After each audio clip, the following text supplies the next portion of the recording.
क्रांति की शुरुआत जो है वो दूसरों से उम्मीद रखकर नहीं होती है, क्रांति की शुरुआत होती है खुद क्रांति बन जाने से।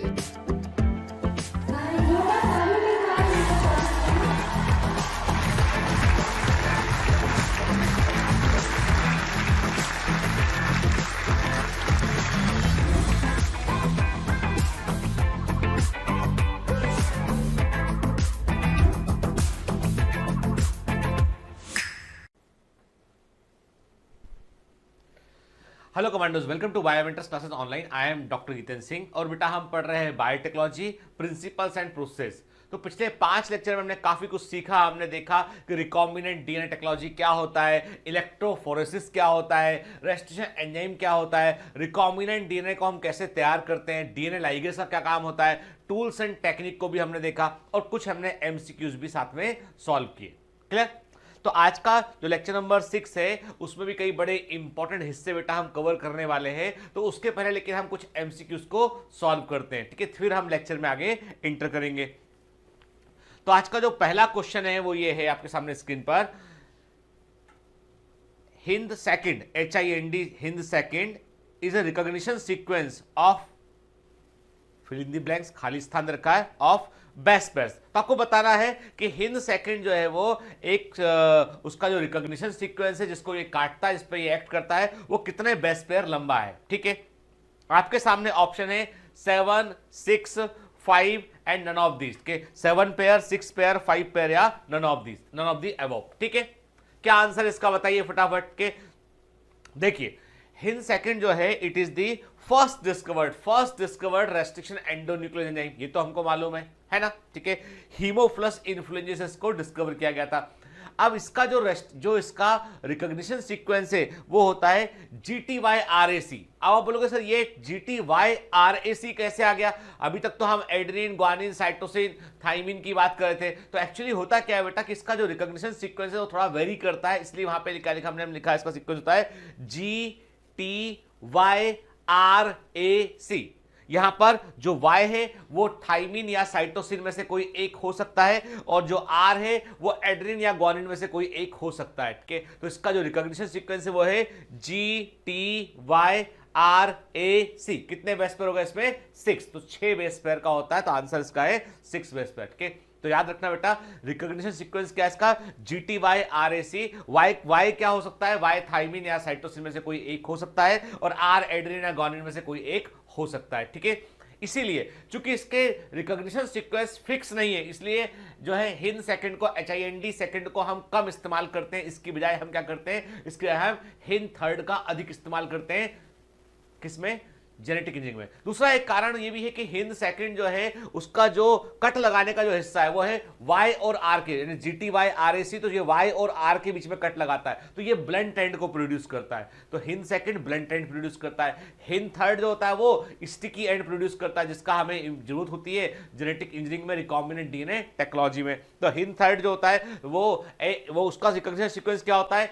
AAGCTT, AAGCTT।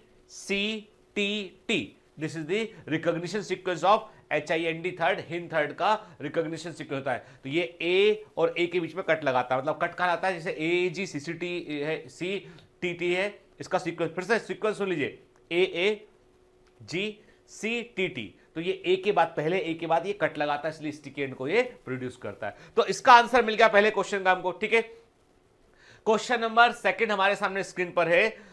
DNA segment cleaved by Eco R first is, Eco R first के द्वारा काटा जाने वाला डीएनए सीक्वेंस क्या होता है? तो आपको मैंने कई बार बताया होता है GAATTC। ये तो याद, दिमाग जो है वो जवान पर रहना चाहिए बेटा अपना। ठीक है, GAATTC, G के बाद कट लगाता है। ठीक है, तो इसका आंसर है B।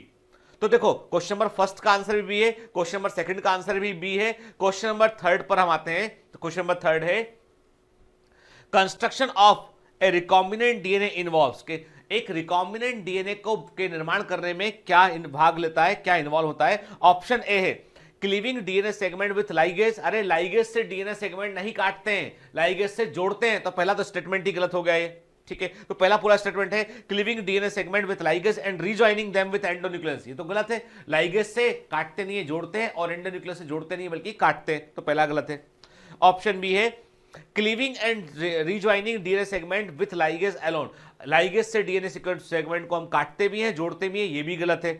ऑप्शन सी है cleaving and rejoining DNA segment with endonuclease alone, अकेले एंडोन्यूक्लियस से डीएनए को हम काटते भी हैं, जोड़ते भी हैं, ये भी गलत है। सही क्या है बेटा, एंडोन्यूक्लियस से काटते हैं और लाइगेज से जोड़ते हैं, वही सही है। तो इसका आंसर क्या हो गया, डेल्टा डी, तीसरे क्वेश्चन का आंसर। ठीक है, question number 4, which of the following enzyme is used to join bits of DNA, के किस एंजाइम का उपयोग हम डीएनए के टुकड़े जोड़ने के लिए करते हैं। अगेन लाइगेज का मतलब होता है जोड़ने वाला, तो एंजाइम डीएनए लाइगेज इसके लिए काम करता है। ठीक है, फास्फोडाइस्टर बॉन्ड को बनाता है, याद रखिएगा।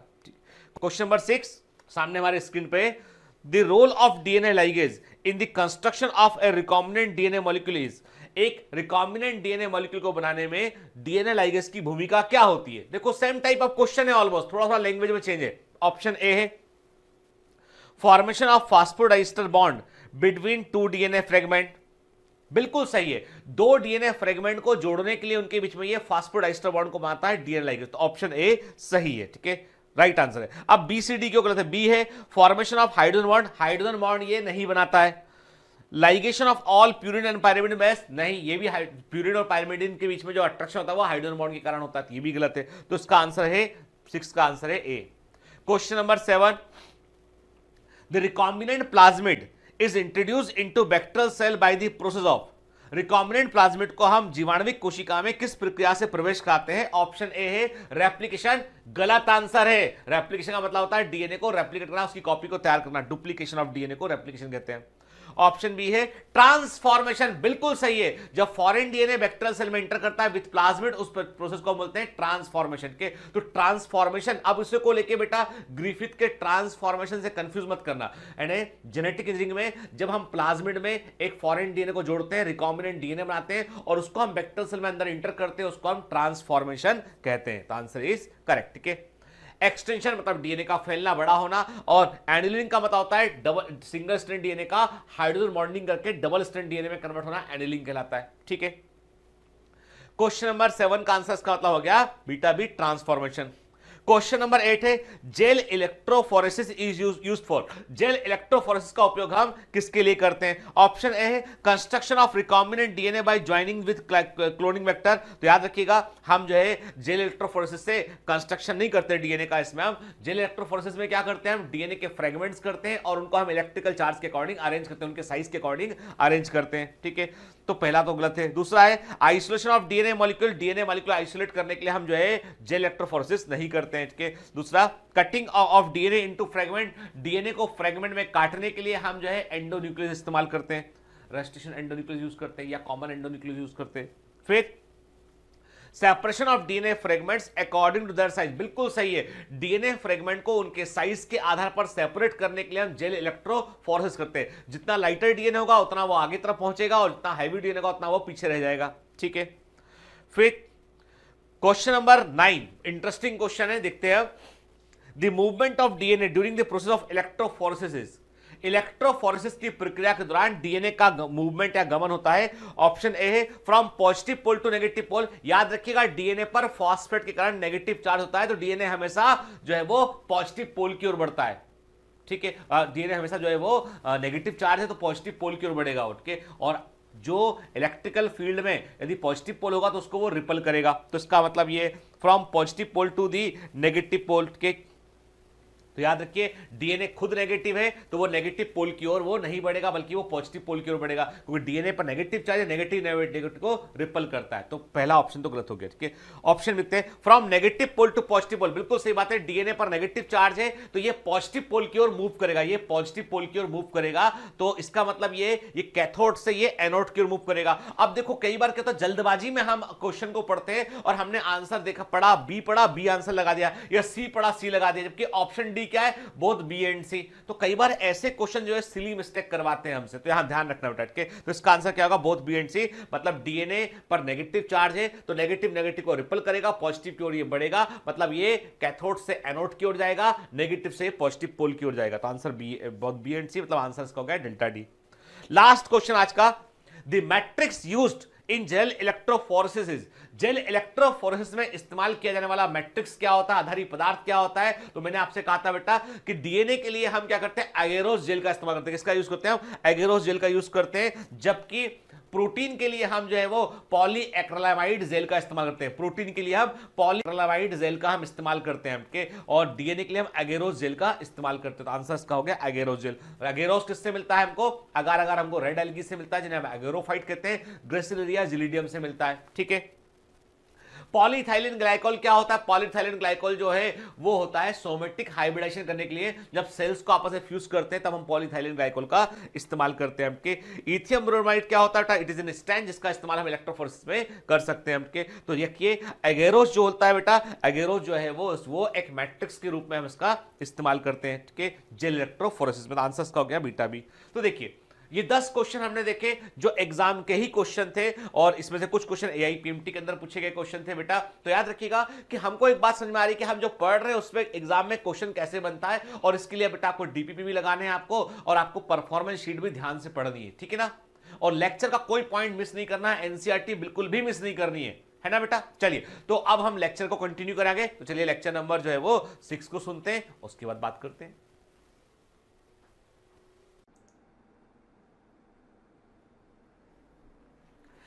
Hello commandos, welcome to Biomentors classes online. I am doctor Jitendra Singh और हम पढ़ रहे हैं बायोटेक्नोलॉजी। और बायोटेक्नोलॉजी में अभी तक बेटा हम क्या कवर कर चुके हैं? हम देख चुके हैं कि रिकॉम्बिनेंट डीएनए टेक्नोलॉजी क्या होती है, रेस्ट्रिक्शन एंजाइम्स क्या होते हैं, लाइगेज कैसे काम करता है। तो कई सारी बेसिक मैकेनिज्म को हम समझ चुके हैं। पिछली क्लास में हमने देखा था बेटा कि जेल इलेक्ट्रोफोरेसिस क्या होता है, और हमने वहां पर देखा था कि एगेरोस जेल का कब इस्तेमाल करते हैं। ठीक है। और हमने ये भी देखा था बेटा कि जो है इलेक्ट्रोफोरेसिस का बेसिक प्रिंसिपल क्या होता है। ठीक है ना? तो मैंने आपसे कहा था कि इलेक्ट्रिक चार्ज के अकॉर्डिंग जो है वो मॉलिक्यूल्स पार्टिकल मूव करते हैं। बेसिकली हम प्रोटीन्स को आइसोलेट करने के लिए इसका इस्तेमाल करते हैं। ठीक है। और हमने डीएनए के लिए भी करते हैं। डीएनए के लिए जब यूज करते हैं तो एगेरोस जेल का यूज करते हैं। ठीक है ना? अब आपको मुझे बताना है कमेंट के अंदर कि what is the full form of page. Page का फुल फॉर्म क्या होता है? ठीक है। पेज का फुल फॉर्म क्या होता है ये आप मुझे बतलाएंगे। ठीक है। चलिए तो हमने जो है वो पिछली क्लास में इलेक्ट्रोफोरेसिस को देखा, फिर हमने देखा कि ये जो इक्विपमेंट आपको चित्र में दिखाई दे रहा है इसका नाम क्या है, ये आप मुझे बतलाएंगे कि व्हाट इज दिस। के ये आपसे क्वेश्चन है क्योंकि पिछली जो है एक वीक में आपके 3-4-5 दिन पहले इसका लेक्चर लगा होगा, एक वीक पहले इसका लेक्चर लगा होगा, तो उसी को हम सीरीज में कंटिन्यू कर रहे हैं। तो अब आप बताएंगे इस इक्विपमेंट को पहचान कर कि ये क्या इक्विपमेंट है। ठीक है। चलिए पिछली क्लास और पहले की क्लासेस में बेटा एक बात और हमने देखी थी, हमने कहा था कि टूल्स ऑफ जेनेटिक इंजीनियरिंग के लिए हम बात करें कि बायोटेक्नोलॉजी में क्या टूल्स इस्तेमाल करते हैं जेनेटिक इंजीनियरिंग के लिए। तब मैंने आपसे कहा था हम एंजाइम्स का इस्तेमाल करते हैं, हम फॉरेन डीएनए का इस्तेमाल करते हैं, पैसेंजर डीएनए बोलते हैं उसको हम के, या डीएनए हम उसको डिजायरेबल डीएनए कहते हैं। उसके बाद हम एक यूज करते हैं वेक्टर यूज करते हैं, और वेक्टर के तौर पर मेनली क्या यूज करते हैं? हम प्लाज्मिड यूज करते हैं, बैक्टीरियोफेग यूज करते हैं, कई बार हाइब्रिड वेक्टर यूज करते हैं जिनको हम क्या बोलते हैं? फॉस्मिड और कॉस्मिड कहते हैं। ठीक है।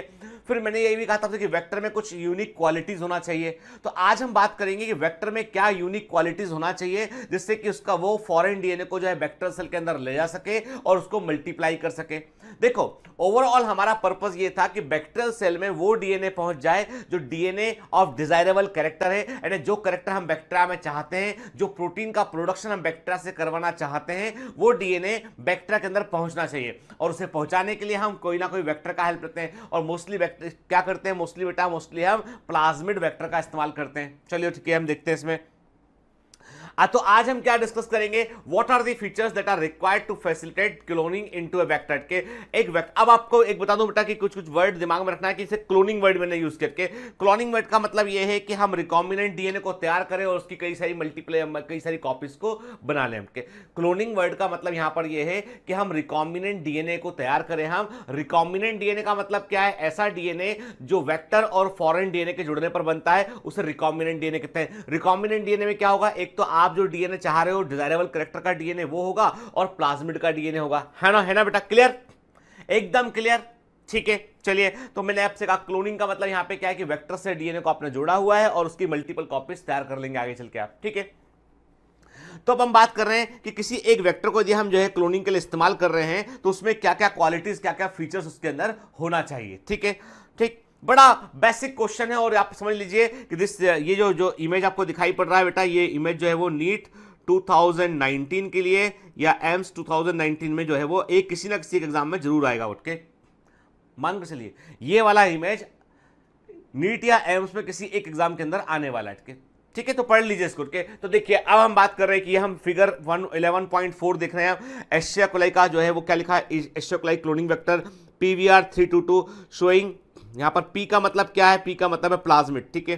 Restriction sites of Hind third, Eco R first, Bam H first के साल फर्स्ट के, PVU सेकेंड, PST फर्स्ट के, CLA फर्स्ट के। आप मुझे बतलाएंगे सभी लोग, भूलना नहीं, मैं जो दे रहा हूं होमवर्क वो होमवर्क पूरा करना है और कमेंट में मुझे लिख भेजना है। आप बताइए ये सभी रेस्ट्रिक्शन एंजाइम के सोर्स क्या है, सोर्स वेक्टर का नाम बताइए। आप मुझे सोर्स वेक्टर का नाम बताइए। मैंने एक चार्ट बनवाया था, उस चार्ट में देखिएगा, ठीक है, ठीक है। मैंने एक चार्ट बनवाया था, उस चार्ट में देखिएगा। यदि आपको चार्ट में एक आध वेक्टर मिसिंग मिलता है तो गूगल कीजिएगा उसे, ठीक है। पता करके मुझे आपको बतलाना है कि सोर्स वेक्टर का नाम क्या है इसमें के, और इनकी रेस्ट्रिक्शन साइट क्या है। रेस्ट्रिक्शन नोट कर लेना कॉपी में बेटा के, ये बाउंसर क्वेश्चन है जो एनसीईआरटी में फिगर के अंदर रखे हैं, और बेटा ये एग्जाम के पॉइंट ऑफ व्यू से एक्स्ट्रा एज प्रोवाइड करते हैं हमको, ठीक है। ये दोनों में आपके होमवर्क है ये, ठीक है। आप सारी को मेहनत की उम्मीद मुझसे मत कीजिए, आपको भी मेहनत एफर्ट करने पड़ेंगे, क्लियर। चलिए अब देखिए PVR 322 देख रहे हैं प्लाज्मिडा पे। तो अब इसमें हम कुछ बड़ी यूनिक चीजें हम नोट डाउन करते हैं इसमें के, कुछ देखते हैं यहाँ पे कि क्या मतलब है इसका, कैरेक्टर्स की हम बात करेंगे। एक तो हम देख रहे हैं इसमें ओरी पॉइंट के, क्या देख रहे हैं हम, ओरी पॉइंट, ठीक है। ओरी का मतलब क्या होता है, ओरिजिन ऑफ रेप्लिकेशन। क्या बताता है ओरिजिन ऑफ रेप्लिकेशन, ये वो पॉइंट होते हैं जिनके प्रेजेंट होने पर प्लाज्मिड अपनी मल्टीपल कॉपीज को तैयार कर देता है। एक बात ध्यान रखना, जो ओरिजिन ऑफ फंडामेंटल सुनो पहले के भाई, तब ध्यान दीजिए, इधर उधर मत देखो, बाद में एनसीईआरटी पलटना के।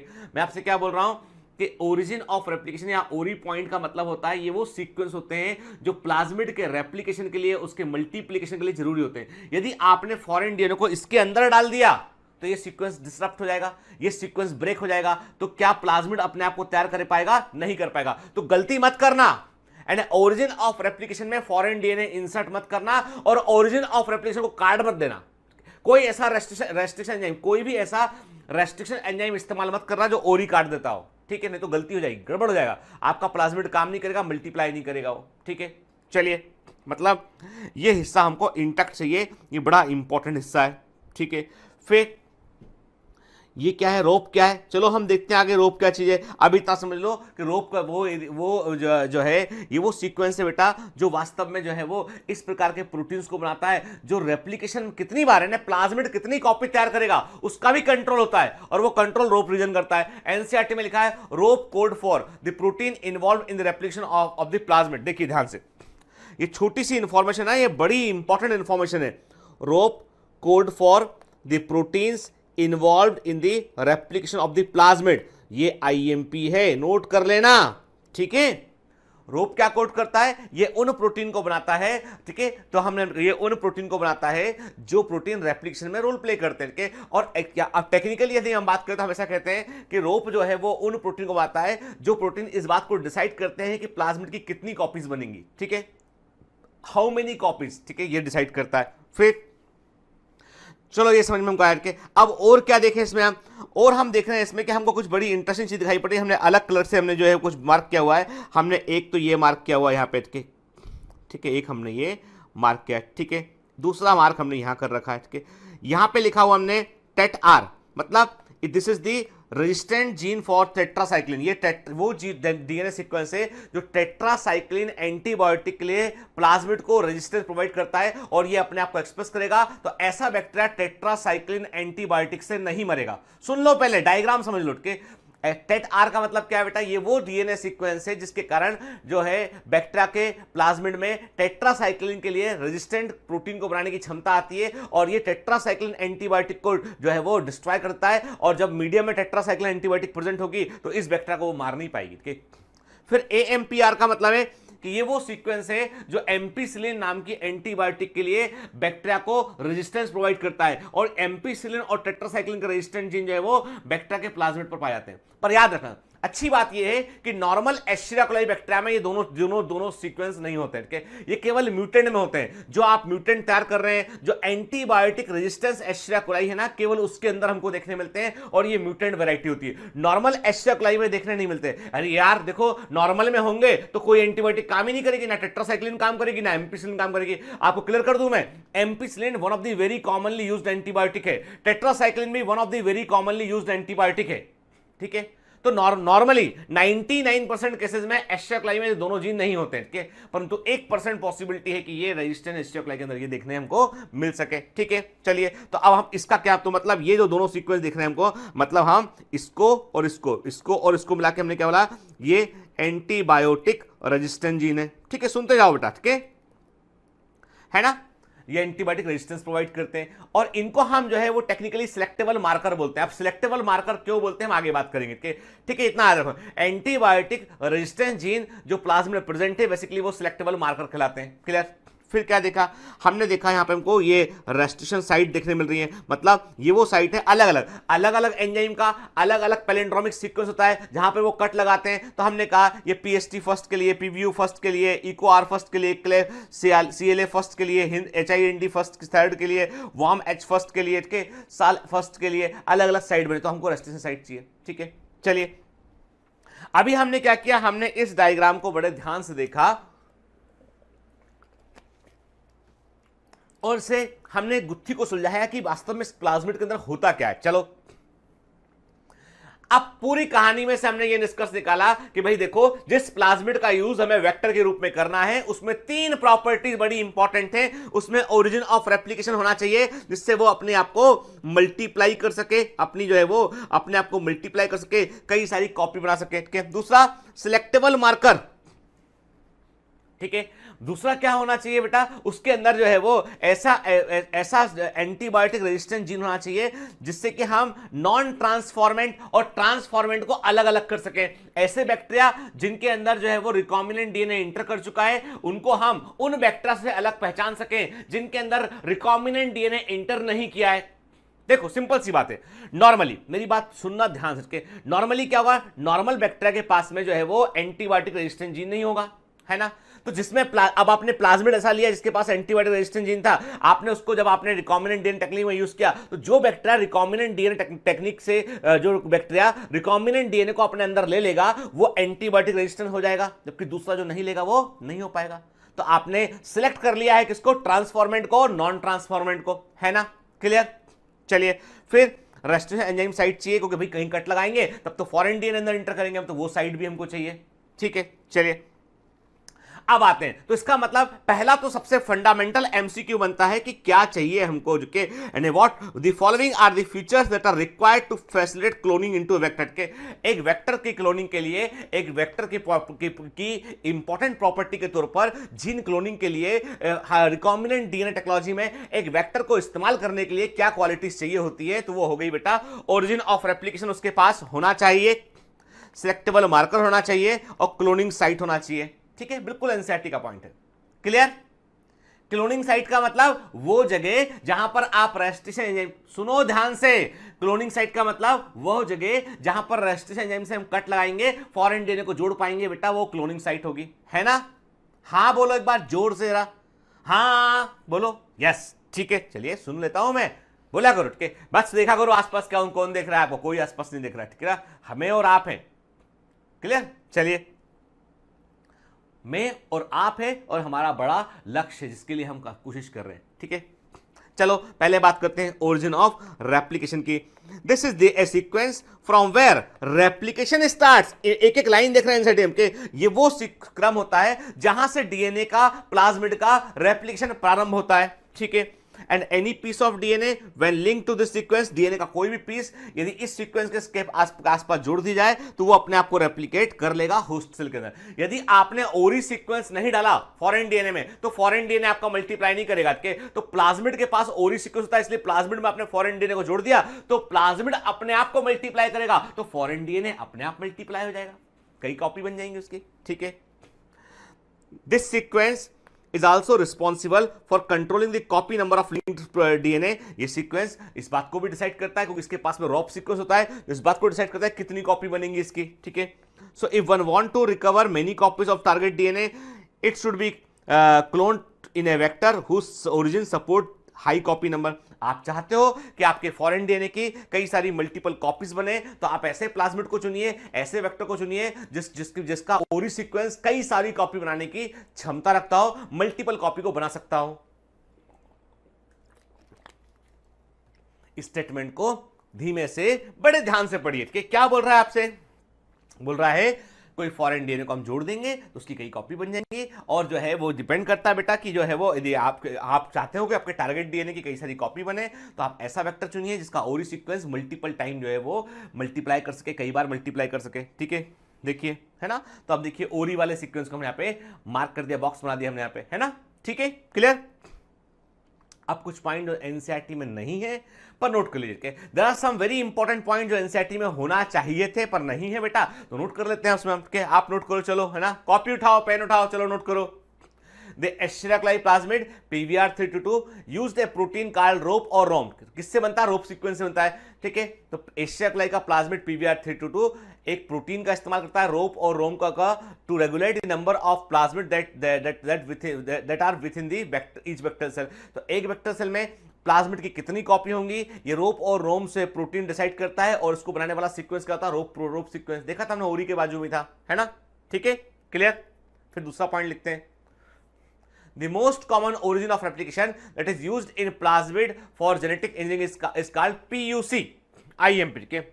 PUC is the most common के, हमने कहा most common origin of replication, जो जिसका इस्तेमाल प्लाज्मिड जो है वो इसका इस्तेमाल प्लाज्मिड में करते हैं जेनेटिक इंजीनियरिंग के लिए, वो पीयूसी। ये पीयूसी सीक्वेंस ऐसा होता है, इसको आप किसी भी प्लाज्मिड डाल दीजिए, पीयूसी सीक्वेंस को आप किसी भी प्लाज्मिड में इंटर करा दीजिए, जिस डीएनए में जोड़ देंगे आप उसको, वो डीएनए मल्टीप्लाई करने लगेगा कई बार, ठीक है। तो एक साइन वैज्ञानिकों ने एक सीक्वेंस खोज लिया पीयूसी, पीयूसी सीक्वेंस को जिस भी डीएनए में डाल दोगे आप, वो कई बार मल्टीप्लाई करने लगेगा, ठीक है। This origin is derived from the PVR, और ये किससे मिला हमको? PVR322 से हमको ये सीक्वेंस मिला हुआ है। और एक बात याद रखिएगा, ये क्वेश्चन एम्स के अंदर पूछा गया बेटा, और जिप्पर में भी ये क्वेश्चन आया हुआ है, और बड़ा इंपॉर्टेंट क्वेश्चन है कि ओरिजिन सीक्वेंस और ओरी सीक्वेंस में कौन से न्यूक्लियोटाइड अधिक मात्रा में होते हैं? तो ए और टी के, एडेनिन और थाइमिन रिच न्यूक्लियाई अधिक मात्रा में होते हैं, यानी ओरी सीक्वेंस में एडेनिन और थाइमिन आपको अधिक मात्रा में देखने मिलेंगे। फिर देखिए in Escherichia coli the ori is some 250 nucleotide in length के, यानी ओरी सीक्वेंस की लंबाई कितनी होती है एस्चरिचिया कोलाई में? तकरीबन 250 न्यूक्लियोटाइड के आसपास होती है। क्लियर क्लियर, ठीक है। चलिए अब आते हैं दूसरी प्रॉपर्टी पे कि सिलेक्टेबल मार्कर का मतलब क्या होता है। मैंने आपको बताया बेटा कि सिलेक्टेबल मार्कर जो है वो ट्रांसफॉर्मेंट और नॉन ट्रांसफॉर्मेंट में फर्क करने के में काम आते हैं। कि selective marker is required for the maintenance of plasmid in a cell, ठीक है। सिलेक्टिव मार्कर जो होते हैं एक सेल के अंदर प्लाज्मिड के मेंटेनेंस में काम आते हैं, उसको बनाए रखने में काम होता है, ट्रांसफॉर्मेंट नॉन ट्रांसफॉर्मेंट को पहचान पाते हैं आपके। Because of the presence of the selective marker, the plasmid becomes useful for the cell. Under the selective condition, only the cells that contain plasmid with the selectable marker can survive, ठीक है ना। केवल वो कोशिकाएं जिनके पास selectable marker होता है वो सर्टेन कंडीशन में सर्वाइव कर पाती है, बाकी सेल्स नहीं कर पाती है। और जनरली सिलेक्टेबल मार्कर के रूप में हम क्या करते हैं? हम एंटीबायोटिक रेजिस्टेंस जीन का यूज करते हैं, हम antibiotic resistance. Hello, everyone. My name is Newton. I hope you are enjoying. Sorry to disturb you in between lecture, but it's important to inform you. You should download Biomentors app from Google Play Store. We need your support, so please take subscription to become an official commando of Biomentors. Bye bye. Continue your lecture. Gene का हम प्रयोग करते हैं, ठीक है। Genes that make cells resistant to ampicillin, neomycin, chloramphenicol are used, ठीक है। चलिए एनसीईआरटी क्या लिखता है इसके बारे में। अब बेटा बड़े ध्यान को कि देखो ये सिलेक्टेबल मार्कर हुआ, इंसर्शनल इनएक्टिवेशन हुआ, के ये सब छोटी छोटी बातें हैं जो बड़ी सिंपल हैं, पर एनसीईआरटी में जैसे लिखी वैसे समझ में नहीं आती, इसलिए मैं समझाने की पूरी कोशिश कर रहा हूं आपसे, ठीक है। फिर भी आपको लगता है तो आप मुझे पूछे बोल दीजिएगा, मैं दोबारा बता दूंगा, लेकिन समझने की कोशिश तो करो दोस्त, ठीक है। क्योंकि हमको एग्जाम में वक्त कम है और हमको अच्छा करना है, ठीक है, और हमको फोड़ करना। मैंने आपसे कहा बेटा जैसा हमने बाकी चैप्टर कवर किया ना, हर चैप्टर को हम वैसे ही कवर करेंगे, क्वालिटी पे कंप्रोमाइज नहीं करेंगे। 8 दिन भले एक्स्ट्रा हमको लग जाए यहाँ पे, लेकिन ये है कि हम फोड़ कराएंगे एग्जाम में, ठीक है। शपथ लिए मैंने और आपने मिलकर, शामिल है ना आप शपथ में मेरी? चलो, selectable marker in addition to ori the vector require a selectable marker के ओरी के अलावा वेक्टर को एक सिलेक्टेबल मार्कर की रिक्वायरमेंट होती है which help in identifying and eliminating non-transformant and selectively permitting growth of the transformant। तो selectable marker का काम क्या होता है? तो काम आपके सामने है और यही एमसीक्यू है और यही क्वेश्चन बनकर आएगा, मैं आपको बता रहा हूं यही क्वेश्चन है बेटा। तो सिलेक्टेबल मार्कर जो है किस चीज में हेल्प करता है? तो सिलेक्टेबल मार्कर प्लाज्मिड का जो होता है वो ट्रांसफॉर्मेंट को नॉन ट्रांसफॉर्मेंट से अलग करता है, पहचानने में मदद करता है। जो नॉन ट्रांसफॉर्मेंट है, जिन बैक्टीरिया के अंदर रिकॉम्बिनेंट डीएनए इंटर नहीं किया होता है, वो बैक्टीरिया खत्म हो जाएंगे और केवल वही बैक्टीरिया ग्रो करेंगे जो ट्रांसफॉर्मेंट बैक्टीरिया है। ट्रांसफॉर्मेशन का मतलब ये होता है बेटा कि जिस बैक्टीरिया के अंदर फॉरेन डीएनए या रिकॉम्बिनेंट डीएनए इंटर कर चुका है। ठीक है, अब यहां पे कंफ्यूज मत करना, यहां पर आप वो फ्रेडरिक ग्रिफिथ के ट्रांसफॉर्मेशन से कंफ्यूज मत करना। हालांकि फंडामेंटली दोनों में चीज एक होती है। जो फ्रेडरिक ग्रिफिथ का हमने ट्रांसफॉर्मेशन पढ़ा था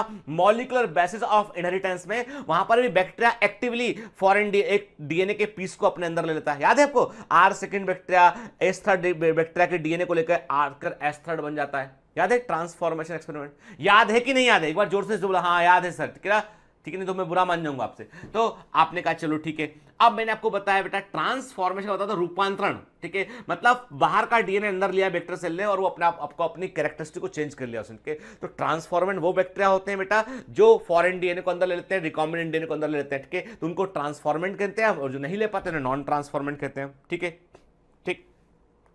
Normally, the genes encoding resistance to antibiotics such as ampicillin, chloramphenicol, tetracycline, kanamycin are considered useful selectable marker for Escherichia coli के। नॉर्मली वो जीन जिनके अंदर जो है वो जीन जो एंटीबायोटिक रेजिस्टेंस प्रोवाइड करते हैं, बेसिकली एम्पीसिलिन के लिए, क्लोराम्फेनिकॉल के लिए, टेट्रासाइक्लिन के लिए या कैनामाइसिन के लिए और भी बहुत कुछ, कई सारे एंटीबायोटिक हो सकते हैं बेटा। तो उनको हम बेसिकली सिलेक्टेबल मार्कर के रूप में यूज करते हैं। मोस्टली हम एस्चेरिचिया कोलाई के प्लाज्मिड में हम इनको देखते हैं। नॉर्मल एस्चेरिचिया कोलाई के बाद देखो सामान्य एस्चेरिचिया कोलाई होगा तो वो सेंसिटिव होगा, नॉर्मल एस्चेरिचिया कोलाई होगा वो सेंसिटिव होगा, वो एंटीबायोटिक से मर जाएगा। लेकिन जो जब हम ऐसा प्लाज्मिड हम म्यूटेंट वैरायटी का यूज करते हैं जो एंटीबायोटिक रेजिस्टेंट होती है, तो उसके पास वो प्लाज्मिड मिलता है हमको जिस प्लाज्मिड में ये एंटीबायोटिक का रेजिस्टेंस की प्रॉपर्टी होती है। ठीक है, अब आप पूछोगे सर ऐसा क्यों कर रहे हैं, तो हम आगे बात करते हैं इस बारे में। ठीक है, तो देखिए, तो हम PVR 322 को देख रहे हैं। PVR 322 में हमको दो साइट दिखाई पड़े जिनको हमने बॉक्स कर दिया है। एक टेट आर है, टेट आर का मतलब tetracycline antibiotically resistant gene. AMP, amp R का मतलब है एम्पीसिलिन के लिए रेजिस्टेंट जीन। ठीक है बेटा, क्लियर? आप नोट डालते हैं इंपॉर्टेंट पॉइंट के। Due to presence of selective marker the plasmid becomes useful for the cell. Selective marker के कारण प्लाज्मिड सेल के लिए उपयोगी हो जाता है। अंडर सिलेक्टिव कंडीशन, विशेष परिस्थितियों में, only cells that contain plasmid within the appropriate selective marker can survive. मतलब ये क्या है बेटा, ये सिलेक्टिव सिलेक्शन है। जैसे हम लोग इवोल्यूशन में नेचुरल सिलेक्शन पढ़े थे ना कि परिस्थितियां बदलती है तो जीन्स के अकॉर्डिंग जो है वो जो जीन होते हैं उसके अकॉर्डिंग ऑर्गेनिज्म सर्वाइव करने की कोशिश करता है। तो यहां पर क्या किया आपने, कल्चर मीडियम नॉर्मल था, उसमें सब बैक्टीरिया ग्रो कर रहे थे। कल्चर मीडियम में जैसे आपने एम्पीसिलिन एंटीबायोटिक डाला आपने तो बाकी सब बैक्टीरिया मर जाएंगे, केवल वही बैक्टीरिया जिंदा बचेंगे जिनके पास एम्पीसिलिन का रेजिस्टेंस था। फिर आपने उन बैक्टीरिया को उठा के कहां डाला, आपने टेट्रासाइक्लिन वाली प्लेट में डाला। तो जो उस बैक्टीरिया के पास टेट्रासाइक्लिन के लिए रेजिस्टेंस होगा वो बच जाएगा, जिसके पास नहीं होगा वो मर जाएगा। ठीक है, तो सिलेक्टिव कंडीशन में केवल वही सर्वाइव करेगा जिसके पास में वो सिलेक्टेबल मार्कर प्रेजेंट है। ठीक है, और जनरली हम क्या करते हैं बेटा, एंटीबॉडी रेजिस्टेंस जीन का इसके लिए यूज करते हैं। अब आते हैं क्लोनिंग साइट्स पे। क्लोनिंग साइट्स का मतलब क्या है, तो सिलेक्टेबल मार्कर क्या होता है हम समझ गए कि ये एंटीबायोटिक रेजिस्टेंट जीन होते हैं जो ट्रांसफॉर्मेंट और नॉन ट्रांसफॉर्मेंट को अलग अलग पहचानने में हमको हेल्प करते हैं। Clear clear? चलिए अब क्लोनिंग साइट की बात करते हैं। In order to link the alien DNA, alien DNA क्या होता है, ये होता है फॉरेन डीएनए, है ना, ऐसा नहीं कि एलियन से मिलता है, फॉरेन डीएनए। ठीक है, डिजायरेबल डीएनए, ठीक है, पैसेंजर डीएनए। अरे भाई ये वही डीएनए है जिसको आप चाहते हो बैक्टीरिया में एंटर करना। डीएनए ऑफ इंटरेस्ट, एक वर्ड और यूज करते हैं इसके लिए, डीएनए ऑफ इंटरेस्ट, क्योंकि एनसीईआरटी ने हर जगह अलग अलग वर्ड यूज करते हैं केस में। ठीक है, तो कंफ्यूज ना करें इसलिए मैंने लिख दिया सबका मतलब एक साथ कि एलियन डीएनए मतलब foreign DNA, desirable DNA, passenger DNA या डीएनए ऑफ इंटरेस्ट के। तो ये अब हमको इसको जोड़ना है किसमें, वेक्टर में जोड़ना है। और इसके लिए हमको कम से कम जो है वो एक रिकॉग्निशन साइट चाहिए जिस पर रेस्टिस एंजाइम का हम इस्तेमाल करें, वहां कट लग जाए उसको जोड़ दे। और यदि एक से मल्टीपल, यदि मल्टीपल रेस्ट्रिक्शन साइट होंगी, देखिए एक ही एंजाइम मिलके, यदि एक ही एंजाइम के लिए मल्टीपल रेस्ट्रिक्शन साइट होंगी तो वेक्टर कई हिस्सों में टूट जाएगा, कई हिस्सों में वेक्टर कट जाएगा, तो आपको जोड़ पाने में दिक्कत होगी। अब आप डीएनए कहां जोड़ रहे हैं, और क्योंकि वो कई हिस्सों में टूट चुका है वो, तो अब आपको जोड़ने में दिक्कत होगी। आप चाह रहे हो एक पॉइंट पे ओपन हो, हमारा डीएनए हम डाल दें उसमें और क्लोज कर दें उसको, ठीक है। तो याद रखिए, मेरी बात बड़े ध्यान सुना, एसर्शन रीजन का क्वेश्चन है। एक वेक्टर में एक से अधिक रेस्ट्रिक्शन, ध्यान से बात सुना क्या बोल रहा हूं, एक वेक्टर में एक से अधिक प्रकार के रेस्ट्रिक्शन एंजाइम के लिए मल्टीपल रेस्ट्रिक्शन साइट हो सकती है, ठीक है। एक आदर्श वेक्टर में, एक जो है वो आइडियल वेक्टर में एक से अधिक प्रकार के रेस्ट्रिक्शन एंजाइम के लिए एक से अधिक रेस्ट्रिक्शन साइट हो सकती है, लेकिन आइडियल सिचुएशन वो है जिसमें कि एक विशिष्ट प्रकार के रेस्ट्रिक्शन एंजाइम के लिए केवल एक ही रेस्ट्रिक्शन साइट हो। यदि एक स्पेसिफिक रेस्ट्रिक्शन एंजाइम के लिए एक से अधिक रेस्ट्रिक्शन साइट होगी तो वो वेक्टर दो हिस्सों में कट जाएगा, दो जगह से कट जाएगा, तो दो तीन अलग अलग हिस्से उसके हो जाएंगे। तो उससे बचने के लिए क्या करते हैं हम क्या बोल रहे हैं, हम बोल रहे हैं कि एक आइडियल वेक्टर जो होगा, ध्यान से बात सुनो बेटा, ठीक है ना, कंफ्यूज करता है इसलिए बता रहा हूं आपको मैं। एक आइडियल वेक्टर में क्या होगा, ठीक है, multiple restriction site for different restriction enzyme के, अलग अलग रेस्ट्रिक्शन एंजाइम के लिए मल्टीपल साइट होंगी। मतलब एक but for one enzyme ideally one site, एक साइट होना चाहिए, है ना बेटा, क्लियर। चलिए देखो अब क्या बोल रहा है, presence of more than one recognized site within the vector will generate several fragment which will complete the gene cloning. ये क्या बोल रहा है, ये बोल रहा है यदि एक रेस्ट्रिक्शन एंजाइम के लिए एक से अधिक साइट होंगी तो प्रॉब्लम हो जाएगी। लेकिन याद रखिएगा, आपने देखा ना, अभी मैंने आपको दिखाया था पीवीआर 32, कई सारे अलग अलग एंजाइम के लिए अलग अलग साइट थी यहाँ पे, लेकिन एक एंजाइम के लिए वहां पर एक ही साइट थी, एक एंजाइम के लिए एक ही साइट थी, ठीक है। देखिए ध्यान सुनो, बात में क्या बोल रहा हूं आपसे, ठीक है, कंफ्यूज मत करो बेटा, समझने की कोशिश करो, ठीक है। ये चैप्टर थोड़ा सा कॉम्प्लेक्स चैप्टर है तो मैं आपको बता रहा हूं। देखो जैसे एक एंजाइम ये हो गया 1 2, ठीक है, 3 4 5 6 7, ठीक है। देख रहे हैं आपने क्या देखा कि 7 रेस्ट्रिक्शन साइट आपको दिखाई पड़ रही है, ठीक है। लेकिन इको R1 की साइट एक ही है, क्लाक CLA1 की एक है, व्याव H1 की एक है, ठीक है। तो एक से अधिक साइट होगी तो वहां दो हिस्सों से कट जाएगा उठ के, तो हर रेस्ट्रिक्शन एंजाइम की एक साइट होगी और एक से अधिक रेस्ट्रिक्शन एंजाइम उस पर काम कर सकते हैं अलग अलग साइट पर जाके, क्लियर। चलिए, The ligation of alien DNA is carried out with at the restriction site present in one of the two antibiotic resistant gene। अब इंटरेस्टिंग बात है, हम क्या करते हैं, हम कौन सा है, हमने क्या बोला बेटा, हम क्या करते हैं बेटा, हम आइडली उस रेस्ट्रिक्शन साइट का इस्तेमाल करते हैं जो रेस्ट्रिक्शन साइट, ध्यान से बात सुनो, फुल अटेंशन चाहिए कि आइडली बेटा हम उस रेस्ट्रिक्शन साइट का इस्तेमाल करते हैं जो एंटीबायोटिक रेजिस्टेंट जीन के अंदर प्रेजेंट हो। देखा था आपने, टेट आर के अंदर भी एक साइट प्रेजेंट थी, एम्प आर के अंदर भी एक साइट प्रेजेंट थी, है ना। जो एम्पी, देखो डायग्राम, एम्पिसिलिन देखो ध्यान से, देखो एम्पिसिलिन रेजिस्टेंट जीन है उसके अंदर भी ये साइट प्रेजेंट है, टेट्रासाइक्लिन में ये साइट प्रेजेंट दिख रही है आपको, साइट है ना प्रेजेंट, देखो आप, ठीक है ना। ये वो साइट है जिनका हम जनरली इस्तेमाल करेंगे। क्यों? अब आप बोलोगे सर आपने इको R1 का यूज क्यों नहीं कर रहे हो, आप HIND का थर्ड का यूज क्यों नहीं कर रहे, हिंद थर्ड का यूज क्यों नहीं कर रहे? क्यों? इसलिए नहीं कर रहे बेटा, इसलिए नहीं कर रहे हम क्योंकि वहां पर सिलेक्टेबल मार्कर का यूटिलिटी नहीं बचेगा। अब फिर आपको बात समझ में नहीं आएगी, अरे सर क्या बोल रहे हो, कुछ समझ में नहीं आ रहा। मैं बोल रहा हूं बेटा आपसे, देखो समझो बात को, यदि हम टेट्रासाइक्लिन रेजिस्टेंट जीन के अंदर एक कट लगा दें, सुनना बात ढंग के, टेट्रासाइक्लिन रेजिस्टेंट जीन के अंदर हमें कट लगा दें और फॉरेन डीएनए को जोड़ दें वहां पे, तो क्या टेट्रासाइक्लिन रेजिस्टेंट जीन काम कर पाएगा? नहीं कर पाएगा, क्योंकि दो हिस्सों में टूट गया वो, दो हिस्सों में बढ़ गया वो, तो अब वो काम नहीं कर पाएगा। मतलब जो बैक्टीरिया पहले टेट्रासाइक्लिन रेजिस्टेंस था उसमें आपने फॉरेन डीएनए जोड़ा, तो अब क्या होगा, अब वो टेट्रासाइक्लिन रेजिस्टेंस नहीं बचेगा, वो खत्म, टेट्रासाइक्लिन वाला प्रॉपर्टी उसका, है ना।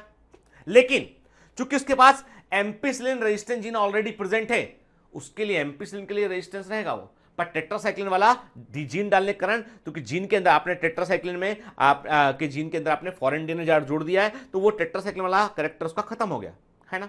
तो अब क्या हुआ, अब आप क्या करेंगे, आप जो है वो वैसे में आपने क्या किया कि आपने फॉरेन डीएनए को एंटीबायोटिक रेजिस्टेंट जीन के अंदर इंटर किया। इंटर करने पर क्या हुआ कि वो इनएक्टिव हो गया जीन, इंसर्शनल इनएक्टिवेशन, इंसर्ट करने पर इनएक्टिवेशन हो गया उसका, है ना।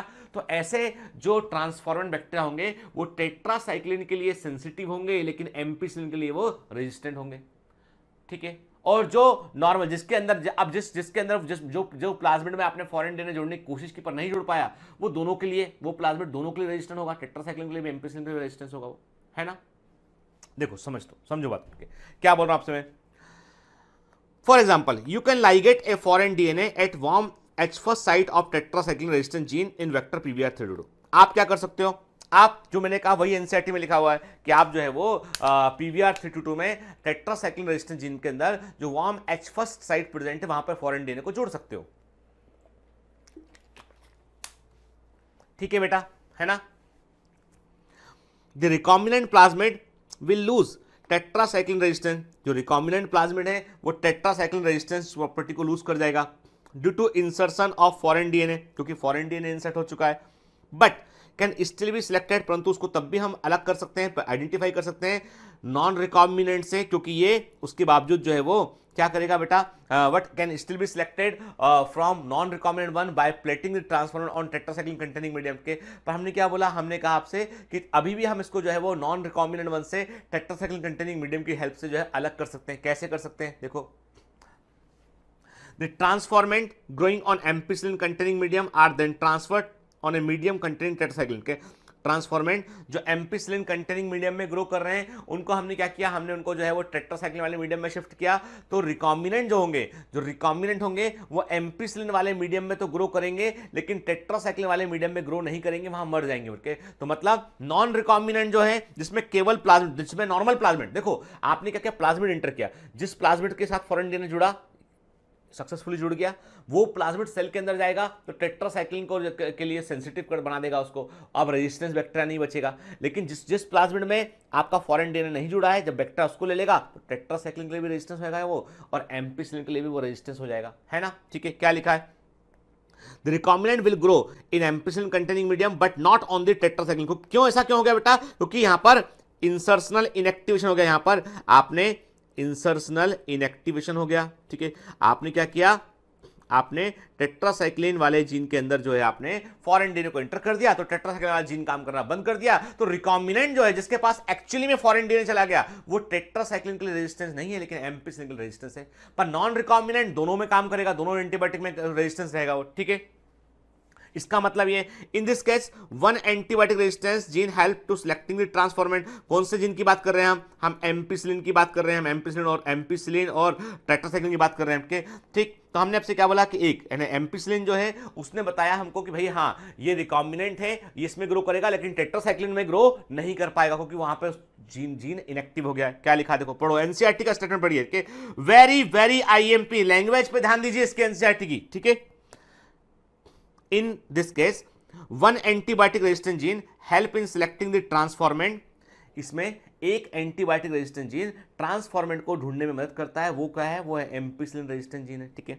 Whereas the other antibiotic resistant gene get inactivated due to insertion, क्योंकि आपने टेट्रासाइक्लिन रेजिस्टेंट जीन के अंदर फॉरेन डीएनए को डाल दिया, अब वो जीन दोस्तों में टूट गया, बीच में फॉरेन डीएनए डाला हुआ है उसके अंदर, तो काम नहीं कर पाएगा वो, ठीक है। तो आपने क्या किया, ऐसे सिलेक्ट कर लिया अपने रिकॉम्बिनेंट को। देखो क्या किया, देखो मैं बार बार इसलिए बता रहा हूं कि मुझे मालूम है बेटा इसमें कॉम्प्लेक्स में समझने में दिक्कत जाती है। मैं आपसे क्या बोल रहा हूं, एक प्लाज्मिड था, ठीक है, उस प्लाज्मिड में ये मैंने कहा, ये जो मैंने बना दिया, मैंने कहा ये था एम्पिसिलिन रेजिस्टेंट जीन था, ठीक है, और ये क्या था, ये टेट्रासाइक्लिन रेजिस्टेंट जीन था, है ना बेटा, ठीक है।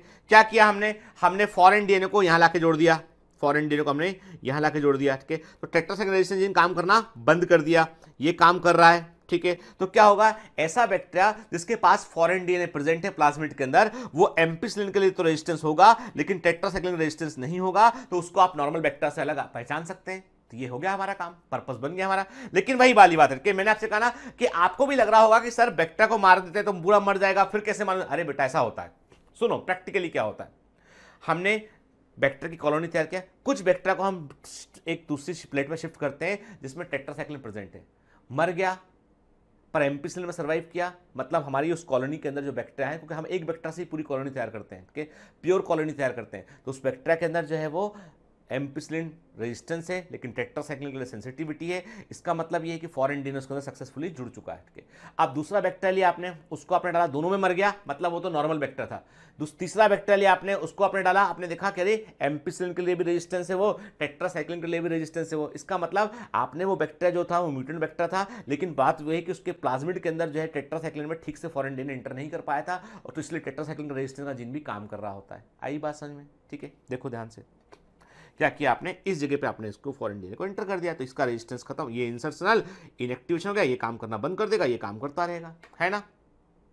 ठीक, अब क्या लिखा है इसमें देखिए, selection of recombinant due to inactivation of antibiotic is a cumbersome procedure because it requires simultaneous plating of two plate having different antibiotic। अब क्या है प्रॉब्लम, ये इस मेथड में कि आपको क्या करना पड़ेगा, आपने पहले तो बैक्टीरिया लिया, प्लाज्मिड लिया, रिकॉम्बिनेंट डीएनए तैयार किया, फिर बैक्टीरिया के अंदर आपने इंटर किया, उसको इंटर करने के बाद क्या हो गया, आपने अलग अलग सिंगल बैक्टीरिया के अलग कॉलोनी तैयार किया आपने, और फिर उस कॉलोनी को आप टेस्ट कर रहे हो भाई किसके अंदर वो प्लाज्मिड पहुंचा है। ऐसे आंख से देखकर नहीं बता सकते हम, क्या हमको कॉलोनी को चुनना पड़ेगा। ठीक है, तो एक कम्बरसम प्रोसीजर होता है, हमें मल्टीपल प्लेट्स के अंदर क्लोनिंग करनी पड़ती है। फिर अब वैज्ञानिकों ने एक अच्छा तरीका ढूंढ लिया। ठीक है, उन्होंने क्या किया, therefore alternative selectable marker have been developed। ऐसे सिलेक्टेबल मार्कर डेवलप किए गए जिसको ढूंढने के लिए हम बैक्टीरिया को देखकर बतला पाए। अभी तक देखकर आप कुछ नहीं कह पा रहे, आप बैक्टीरिया को देखकर बता नहीं पा रहे हैं कि इसके अंदर एम्पिसिलिन रेजिस्टेंस है या नहीं, आपको कल्चर करना पड़ेगा। लेकिन अब ये वो प्रॉपर्टी आ गई है कि आप कल्चर मीडियम में देखेंगे कलर चेंज हो रहा है, कलर चेंज हो रहा है मतलब नॉर्मल बैक्टीरिया, नहीं हो रहा है मतलब रिकॉम्बिनेंट बैक्टीरिया। क्योंकि देखो कैरेक्टर खत्म होता है इंसर्शन इनएक्टिवेशन में, आप कोई कैरेक्टर एंटर करते हो तो वो जीन काम करना बंद कर देता है, इसलिए इसको इंसर्शनल इनएक्टिवेशन कहते हैं, है ना। आ रही बात समझ में? देखो अब सुनो क्या लिखा एग्जांपल। तो अल्टरनेटिव सिलेक्टेबल मार्कर डेवलप किए गए which differentiate recombinant from non recombinant, जो कि रिकॉम्बिनेंट को नॉन रिकॉम्बिनेंट से डिफरेंशिएट कर सकते हैं on the basis of their ability to produce colour in the presence of chromogenic substrate के। अब क्रोमोजेनिक सबस्ट्रेट का मतलब क्या होता है, ऐसे मटेरियल जिन पर जब कोई, मेरी बात सुनिए ध्यान से, क्रोमोजेनिक सबस्ट्रेट का मतलब होता है ऐसे मटेरियल जिन पर जब कोई एंजाइम काम करता है तो वो कुछ ऐसे फॉर्म में कन्वर्ट होते हैं जो कलरफुल होता है और मीडियम को कलर प्रोवाइड करते हैं। मीडियम नॉर्मली नॉन कलरलेस था, मीडियम नॉर्मली कलरलेस था, लेकिन कोई एंजाइम ने उस सबस्ट्रेट पे काम की तो कोई ऐसा केमिकल बन गया जिससे कलर प्रोड्यूस हो गया। ठीक है, जैसे कि A recombinant DNA is inserted with a coding sequence of enzyme beta galactosidase के। अब बीटा गैलेक्टोसाइडेज जो होता है वो एक ऐसा एंजाइम है जो मीडियम में कलर चेंज कर सकता है कुछ स्पेसिफिक क्रोमोजेनिक सबस्ट्रेट के लिए। ठीक है, क्या किया हमने, देखते हैं, देखो ध्यान से, ये है लेक-जेड रीजन जो बीटा गैलेक्टोसाइडेज, कौन सा एंजाइम है, वही लैक्टोज मेटाबॉलिज्म वाला एंजाइम है। ठीक है ना, तो बीटा गैलेक्टोसाइडेज जो होता है वो वास्तव में लेक-जेड जीन से बनता है, और इस लेक-जेड जीन में भी हमने जो है वो यहां पर देखो, अब जब ये एंजाइम बनेगा तो क्या होगा, ये एंजाइम काम करेगा तो बीटा गैलेक्टोसाइडेज बनेगा। बीटा गैलेक्टोसाइडेज के लिए हम क्या करते हैं बेटा, हम ऐसी शुगर यूज करते हैं, ऐसी लैक्टोज शुगर यूज करते हैं जिस पर जब ये काम करता है तो गैलेक्टोज से वो रिएक्शन कर ग्लूकोज और गैलेक्टोज में कन्वर्ट करेगा, गैलेक्टोज रिएक्शन करेगा मीडियम में और ब्लू कलर यानी मीडियम का कलर हो जाएगा ब्लू। ठीक है, ठीक है, क्या होगा, बीटा गैलेक्टोसाइडेज लैक्टोज पे काम करेगा, ग्लूकोज और गैलेक्टोज में कन्वर्ट करेगा, गैलेक्टोज जो है वो मीडियम के अंदर कुछ केमिकल रिड्यूसिंग शुगर है, केमिकल प्रेजेंट है, उस पर रिएक्शन करेगा तो क्या होगा, उससे मीडियम ब्लू हो जाएगा, मीडियम ब्लू हो जाएगा।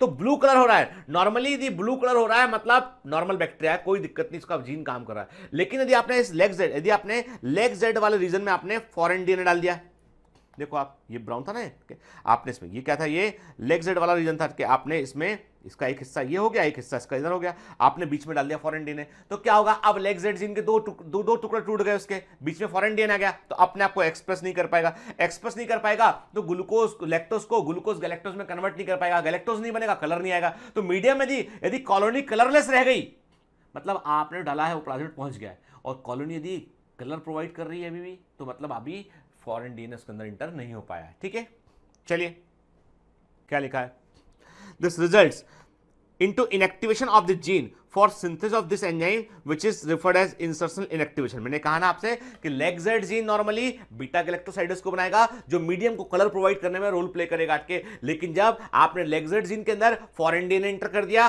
तो फॉरेन डीएनए के इंटर करने पर वो जीन इनएक्टिव हो गया, इंसर्शनल इनएक्टिवेशन डालने पर, जीन डालने पर वो इनएक्टिव हो गया। क्लियर, ठीक है, तो अब आपने कहा, आपसे क्या लिखा, The presence of chromogenic substrate gives blue colored fruit colonies if plasmid in the vector does not have insert, ठीक है, लेकिन यदि इंसर्ट होगा उसके अंदर तो इंसर्शन इनएक्टिवेशन होगा और गैलेक्टोसाइडेज जो है वो कॉलोनी को कलर नहीं दे पाएगा, क्योंकि वो काम नहीं कर पाएगा, और ऐसी कॉलोनी रिकॉम्बिनेंट कॉलोनीज होंगी। क्लियर, ऐसी कॉलोनीज रिकॉम्बिनेंट कॉलोनीज होंगे। क्लियर बेटा, चलिए अब बात करते हैं, हम ये बात समझ गए हम कि हमें एक बात साफ साफ समझ में आ गई कि एक वेक्टर के अंदर क्या कैरेक्टरिस्टिक होना चाहिए। दूसरी बात हमको ये समझ में आ गई यहां पर कि जो इंसर्शन इनएक्टिवेशन का मतलब क्या है, सिलेक्टेबल मार्कर क्यों यूज करते हैं। क्लियर, ठीक है, चलिए अब vector for cloning genes in plant animal के, प्लांट और एनिमल में जो हम जो जीन क्लोनिंग के लिए जो वेक्टर यूज करते हैं वो किस तरह के हो सकते हैं उठ के, यू मे बी सरप्राइज कि अब हमें जानना है कि हमें पता लगाना है कि कैसे हम जो है वो जीन को ट्रांसफर कर सकते हैं प्लांट और एनिमल में। तो याद रखिए हमने वो सब कुछ, वो मैकेनिज्म कि कैसे जीन को हमें प्लांट और एनिमल के अंदर इंसर्ट करना है, वो तरीका ठीक सीखा है हमने बैक्टीरिया से और वायरस से। कुछ ऐसे बैक्टीरिया जैसे कि हम बोलते हैं एग्रोबैक्टीरियम ट्यूमिफेशियंस, ध्यान से बात सुनिए, एग्रोबैक्टीरियम ट्यूमिफेशियंस के एक बैक्टीरिया होता है उसका नाम है एग्रोबैक्टीरिया, एक बैक्टीरिया उसका नाम होता है एग्रोबैक्टीरियम ट्यूमिफेशियंस, एग्रोबैक्टीरियम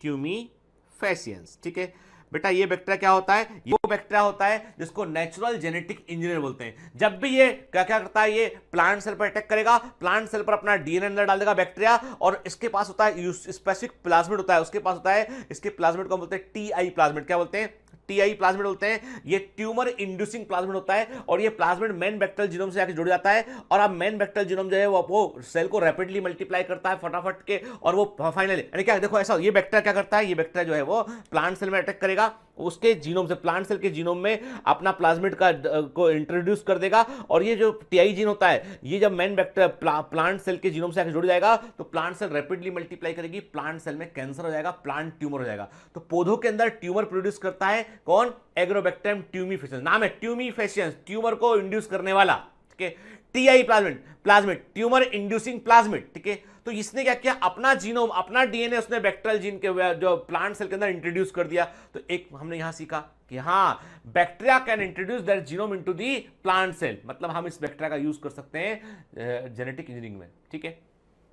कई वायरस होते हैं, हम रिट्रोवायरस की बात करें, there are lots of viruses जो वायरस अटैक करते हैं और अपना जीनोम जो है हमारे जीनोम के अंदर जाकर जोड़ देते हैं, इसलिए कई वायरस कैंसर पैदा करते हैं। और रिट्रोवायरस ग्रुप के वायरस होते हैं जनरली वो कार्सिनोजेनिक नेचर के होते हैं, कैंसर को प्रोड्यूस कर सकते हैं वो, ठीक है। तो ये बैक्टीरिया और वायरस ने हमको सिखाया कि कैसे फॉरेन जीनोम जो है वो मेन जीनोम के अंदर जाकर जुड़ सकता है, काम कर सकता है, ठीक है। चलिए तो अब हम बात कर रहे हैं एग्रोबैक्टीरियम ट्यूमिफेशियंस की बात कर रहे हैं। ये पैथोजन होता है कई डाइकोट प्लांट के लिए, और ये अपने पीस ऑफ डीएनए, इसको हम टीडीएनए बोलते हैं, ट्यूमर डीएनए बोलते हैं, इसको ये नॉर्मल प्लांट सेल में इंट्रोड्यूस कर देता है बेटा, और ये उन नॉर्मल प्लांट सेल को जो है वो ट्यूमर सेल में कन्वर्ट कर देता है, ठीक है। और ऐसे केमिकल्स बनने लगते हैं जो इसको प्लांट सेल को ट्यूमर सेल में कन्वर्ट कर देते हैं, ठीक है। इसी प्रकार जो रिट्रोवायरस होते हैं ये भी जो है वो ट्रांसफॉर्म करने की एबिलिटी रखते हैं, ये नॉर्मल सेल को कैंसर सेल में कन्वर्ट कर सकते हैं, मेन जीनोम के पास जाके जुड़ेंगे और अपनी कई सारी कॉपीज उस सेल की बनाने लगेंगे, ठीक है। तो हम क्या बोलते हैं, तो कुल मिलाके हम ये बात समझ गए कि जो बैक्टीरिया और वायरस है उनके पास नॉलेज है इस बात का कैसे आप यूकैरियोटिक होस्ट को जो है वो अपने उसके जीनोम में अपना प्रभाव आप छोड़ सकते हैं, ठीक है। तो अब हम समझ गए बात को। तो हमने क्या किया, हमने रेट्रोवायरस का भी इस्तेमाल किया, उसके जीनोम को हमने मॉडिफाई किया, हमने हमारा डीएनए ऑफ इंटरेस्ट रेट्रोवायरस के खोखे में डाल दिया। हमने कहा काम तो तुम बॉस वही करोगे जो पहले कर रहे थे, लेकिन इस बार तुम अच्छा करके आओगे, ठीक है। अब इस बार तुम वो कैंसर वाला जीन नहीं डाल के आओगे, इस बार तुम हम जो बोल रहे हैं जीन थेरेपी करके आओगे तुम। हम बात करेंगे आगे, रेट्रोवायरस का इस्तेमाल करते हैं जीन थेरेपी में हम लोग, यस बिल्कुल सही है कि रेट्रोवायरस से जीन थेरेपी करके आप आदमी की जेनेटिक डिजीज को ठीक कर सकते हैं आपके। फिर एग्रोबैक्टीरियम का यूज करते हैं हम प्लांट के अंदर डिजायरेबल जीनोम को डालने में यूज करते हैं, ठीक है। देखिए ये है रेट्रोवायरस, ठीक है। आप देख रहे हैं वायरल आरएनए है कोर इसका के, और ये वायरस होते हैं बड़े खतरनाक वायरस होते हैं जो कार्सिनोजेनिक नेचर के भी होते हैं, ठीक है। आप देखिए इसका इस्तेमाल हम जीन थेरेपी में कर सकते हैं। कैसे कर रहे हैं, देखो हमने क्या किया, हमने क्या किया, रिट्रोवायरस के अंदर हमने एक हेल्दी जीन को इंट्रोड्यूस किया, उसके जीनोम के अंदर हमने एक हेल्दी जीन को इंट्रोड्यूस किया, और हमें मालूम था कि रिट्रोवायरस तो प्रकृति से है ही बदमाश, ठीक है, वो तो जाके अटैक करेगा ही करेगा एनिमल सेल पे। हमने उसके अंदर एक हेल्दी जीन डाल दिया, ठीक है। अब उसके हेल्दी जीन के डालने, अब देखो क्या हुआ, आपने उसके जीनोम में हेल्दी जीन डाल दिया, तो उसके जीनोम में से अपने अपना डिजायरेबल जीन डाला, तो इंसर्शनल इनएक्टिवेशन हो गया। उसका जीनोम जो खतरनाक था वो काम नहीं कर पाएगा, आपका फॉरेन डीएनए जो आपने डाला वो काम करने वाला है, ठीक है, वो एक्टिव जीन है। अब जब रेट्रोवायरस ने अटैक किया और अपना जीनोम उसने main host cell animal cell के जीनोम से उसने जोड़ा, तो जुड़ गया। देखिए आप देख रहे हैं यहाँ पे डायग्राम नंबर 2 में, देखिए रेट्रोवायरस अटैक कर रहा है अनहेल्दी सेल्स पे। फिर क्या हुआ, रेट्रोवायरस ने अपना जीनोम छोड़ दिया उसके अंदर आके। फिर आप देख रहे हैं कि हेल्दी से जो सेल्स उसके जीनोम में हेल्दी जीन अंदर पहुंच गया है। जब हेल्दी जीन अंदर पहुंच गया, उसने अपने को एक्सप्रेस किया, तो सेल्स के अंदर वो केमिकल बनने लगा जिसके कारण जेनेटिक बीमारी, जिस केमिकल के नहीं बनने के कारण जेनेटिक डिसऑर्डर हो था, जब वो केमिकल बनने लगा सब कुछ ठीक हो गया। This is the gene therapy. और अभी इस पर बड़ा रिसर्च चल रहा है। आने वाले समय में वायरस की मदद से आप बड़े पैमाने पर जेनेटिक डिजीज को आप ठीक कर पाएंगे, ठीक है। फिर ट्यूमर इंड्यूसिंग प्लाज्मिड, जो टीआई प्लाज्मिड एग्रोबैक्टीरियम में होता है बेटा, इसका यूज भी हम क्लोनिंग वेक्टर के रूप में करते हैं, ठीक है। अब ये बैक्टीरिया के लिए रोगकारक, जो अब ये प्लांट के लिए रोगकारक नहीं होता है, क्योंकि इसके अंदर हम अपना डिजायरेबल डीएनए डाल देते हैं। जैसे ही आप डीएनए डालोगे क्या हो जाएगा, इंसर्शनल इनएक्टिवेशन हो जाएगा। आपका डीएनए काम करेगा और उसका डीएनए काम नहीं करेगा। क्लियर, ठीक है। देखिए आप, है ना, ये आप देख रहे हैं टीआई प्लाज्मिड को देख रहे हैं आपके, है ना। तो इसमें अब ये सब रटने की जरूरत नहीं है आपको पीवीआर 322 प्लाज्मिड अच्छे से याद रखना है, उसके एक सीक्वेंस आपको याद रखना है, लेवलिंग भी याद रखना है। ये वाला मैं आपको दिखा रहा हूं नॉलेज के लिए, पर इसमें इसकी लेवलिंग याद रखने की जरूरत नहीं है आपको, ठीक है ना। क्लियर, क्या लिखा, तो हमने आपसे कहा कि रेट्रोवायरस को डिसआर्म करके आप यूज कर सकते हो एस्मेट के। और once a gene or DNA fragment has been ligated to suitable vector, it has transferred its vectoral plant और एनिमल होस्ट के। तो सिंपल सी, एक बार आपने ठीक से अपने वेक्टर चुन लिया, आपने मीडियम चुन लिया, आपका डीएनए पहुंच गया सेल के अंदर, वो ठीक से काम करेगा के। तो सिंपल सी बात है बेटा, रेट्रोवायरस हुए, एग्रोबैक्टीरियम हुए, ये इनका यूज हम जो है वो एज ए वेक्टर कर सकते हैं, ठीक है। अब टीआई प्लाज्मिड, कई बार जिपमर के अंदर पूछा जाता है आरआई प्लाज्मिड किसमें होता है, तो याद रखिएगा आरआई प्लाज्मिड क्वेश्चन पूछा गया एग्जाम में, इसलिए बता रहा हूं। ओके, तो आरआई प्लाज्मिड और टीआई प्लाज्मिड में फर्क क्या है। टीआई प्लाज्मिड एक तरह का प्लाज्मिड होता है जो बैक्टीरिया जब प्लांट सेल को इन्फेक्ट करता है तो ट्यूमर या क्राउन गाल डिजीज को पैदा करता है, ठीक है। आरआई प्लाज्मिड भी एक तरह का प्लाज्मिड होता है, जब वो बैक्टीरिया में, जब वो ऐसा बैक्टीरिया प्लांट को इन्फेक्ट करेगा तो उसके अंदर जो रूट्स बनेंगे उसमें मल्टीपल हेयर्स बनेंगे, उसके अंदर हैरी रूट्स बनेंगे, ठीक है। क्लियर। फिर तो आर आई का मतलब है रूट इंड्यूसिंग, टी आई का मतलब है tumour inducing. Are I plasmid, जो टी आई प्लाज्मिड है वो एग्रोबैक्टीरियम ट्यूमिफेसियन से मिलता है। आर आई प्लाज्मिड जो होता है वो एग्रोबैक्टीरियम ट्राइजोजीन से मिलता है, ठीक है। टी आई प्लाज्मिड का साइज जो है वो 180 से लेकर 205 किलोबेस होता है, जबकि आर आई प्लाज्मिड का साइज होता है 250 किलोबेस के आसपास होता है, ठीक है, ठीक। तो टीआई प्लाज्मिड ट्यूमर को इंड्यूस करेगा, जबकि आरआई प्लाज्मिड जो है वो हैरी रूट्स को इंड्यूस करेगा, ठीक है। याद रखिएगा आरआई प्लाज्मिड पर काफी अधिक रिसर्च हुआ है और आरआई प्लाज्मिड को साइंटिस्ट बेहतर वेक्टर मानते हैं, ठीक है। और टीआई प्लाज्मिड पर रिसर्च जारी है अभी भी, ठीक है। क्लियर। तो चलिए, तो अब हम आज के लेक्चर में हम क्या समझे, आज के लेक्चर में हम समझे कि कैसे हम जो है वो इंसर्शनल इनएक्टिवेशन करते हैं, क्या उसका यूज है। तो आज का जो लेक्चर है बेटा बड़ा टेक्निकल लेक्चर था, बहुत सारी चीजों को जिक्र किया हमने। तो एक एक कीवर्ड निकाल लीजिएगा उसका, इंसर्शनल इनएक्टिवेशन, सिलेक्टेबल मार्कर के, रोप के, ये सब दिमाग में रखना चाहिए, उसको कई बार रिवाइज कीजिएगा, उस वर्ड को पढ़ के सोचिएगा कि क्या पढ़ा था हमने, समझा, ठीक है। और डीपीए जरूर सॉल्व कीजिएगा, ठीक है बेटा। चलिए, तो नेक्स्ट लेक्चर में हम बात करते हैं बेटा, बहुत जल्दी इस चैप्टर को हम कवर कर देंगे। और जो है बस, लेकिन याद रखिएगा बायोटेक्नोलॉजी पूरा समझने का, तो बिल्कुल अलर्ट रह के सुनिए, समझिए और क्वेश्चन लगाइए उस पर। All the best. तो आपने लेक्चर नंबर 6 से बहुत कुछ सीखा आपने, तो आपको समझ में आया कि जो है जेनेटिक इंजीनियरिंग जो है वो किस प्रकार से हम आगे उसमें प्रोसीड करते हैं। तो चलिए नेक्स्ट क्लास में कुछ नए हिस्से पर बात करेंगे, और जो भी हम पढ़ रहे हैं उसको मनन कीजिए, उसको एक बार दिमाग में रिकॉल भी किया करो बेटा, है ना, ताकि याद रहे हमेशा। क्योंकि ऐसा नहीं है कि आज पढ़ के काम खत्म हो गया, जो जिस लेक्चर में पढ़ रहे हैं वहीं उसको हम याद कर लें, सबसे बेस्ट तरीका है बेटा वो, है ना, ठीक है। और हमारा पूरा फोकस जो है इस बात पर नहीं है कि भाग भाग के कोर्स पूरा कर ले, इस बात पर कि हम चीजों को अच्छे से समझकर पूरा करें, ताकि एग्जाम में कोई भी गलती ना हो। तो पढ़ते रहिए, मेहनत करते रहिए। All the best.